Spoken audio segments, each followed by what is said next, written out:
ਇਹ ਜਨਾਬ ਸਾਡੀ ਫੀਲਡ ਹੈਗੀ ਹੈ ਮੂਜ਼ਿਕਾ ਤੇ ਇੱਥੇ ਜਨਾਬ ਲੱਗੀ ਹੋਈ ਹੈ ਜ਼ਰਖੇਜ਼ ਪਲੱਸ। ਪਹਿਲੇ ਤੁਹਾਨੂੰ ਫੀਲਡ ਚੈੱਕ ਕਰਵਾने हैं ਉਸ ਤੋਂ ਬਾਅਦ ਅਗਲੀ ਗੱਲ ਕਰਨੇ है। बड़े बेली आते हैं यार ਜ਼ਰਖੇਜ਼ ਪਲੱਸ ਦਾ ਤੁਹਾਨੂੰ ਰਿਜ਼ਲਟ ਨਹੀਂ ਲੱਭਣਾ, ਜ਼ਰਖੇਜ਼ ਪਲੱਸ ਦਾ ਰਿਜ਼ਲਟ ਨਹੀਂ ਲੱਭਣਾ। ਪਹਿਲੇ ਆ ਤੁਸੀਂ ਚੈੱਕ ਕਰੋ ਆ 5 ਕਿੱਲਿਆਂ ਦੀ ਲੈਣ ਹੈ ਤੇ ਹਰ ਪਾਸੋਂ ਖੇੜੀ ਬਰਾਬਰ ਨਜ਼ਰ ਆਂਦੀ ਪਈ ਕਿ ਨਹੀਂ ਆਂਦੀ ਪਈ। ਤੁਸੀਂ ਆ ਫਜੇ ਮੱਥਾ ਵਿਖਾ, ਮੱਥਾ ਵੀ ਹੋਵੇ। ਆ ਮੱਥੇ ਤੁਹਾਨੂੰ ਵਿਖਾਈਏ, ਮੱਥੇ ਵੀ ਹੋਵੇਂ ਹੈ। ਆ ਚੈੱਕ ਕਰ ਲਓ, ਆ ਵੇਖ ਲਓ। अच्छा हुण आपां ਜ਼ਰਖੇਜ਼ ਪਲੱਸ ਦੀ ਗੱਲ ਕਰੀਏ।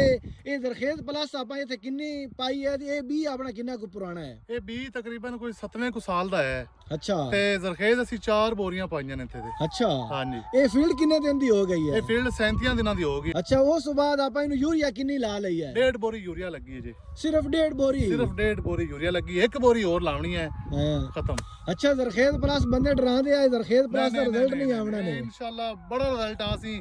ਇਹ ਪਟਾਈ ਟਾਈਮ ਤੁਸੀਂ ਦੁਬਾਰਾ ਚੈੱਕ ਕਰਿਆ, ਵਾਕਈ ਤੁਸੀਂ ਆ ਤਾਂ ਵਾਕਈ ਇਹਦਾ ਰਿਜ਼ਲਟ ਹੈ। ਅੱਛਾ 100 ਵਿੱਚੋਂ ਅਗਰ ਆਪਾਂ ਗੱਲ ਕਰੀਏ ਜ਼ਰਖੇਜ਼ ਪਲੱਸ ਨੂੰ ਨੰਬਰ ਕਿੰਨੇ ਦੇਸੇ? 100 ਹੀ।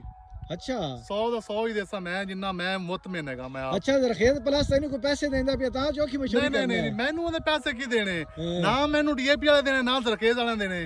ਮੈਨੂੰ ਮਸ਼ਹੂਰੀ ਕਰਨ ਦੇਣ ਦੀ ਕੋਈ ਲੋੜ ਨਹੀਂ। ਮੈਨੂੰ ਤਾਂ ਆਦੀ ਫਸਲ ਵਿੱਚ ਮੈਨੂੰ ਲੱਗਾ ਮੈਨੂੰ ਆ 100% ਮਤਲਬ ਅਸੀਂ ਆਪਾਂ ਗੱਲ ਉਹ ਕਰਨੀ ਹੈ ਜਿੰਦੇ ਵਿੱਚ ਕਿਸਾਨਾਂ ਨੂੰ ਫਾਇਦਾ ਹੋਵੇ। ਹਾਂਜੀ। ਕੰਪਨੀਆਂ ਦਾ ਫਾਇਦਾ ਨਹੀਂ ਕਰਨਾ, ਅਸੀਂ ਕਿਸਾਨਾਂ ਦਾ ਫਾਇਦਾ ਕਰਨਾ ਹੈ।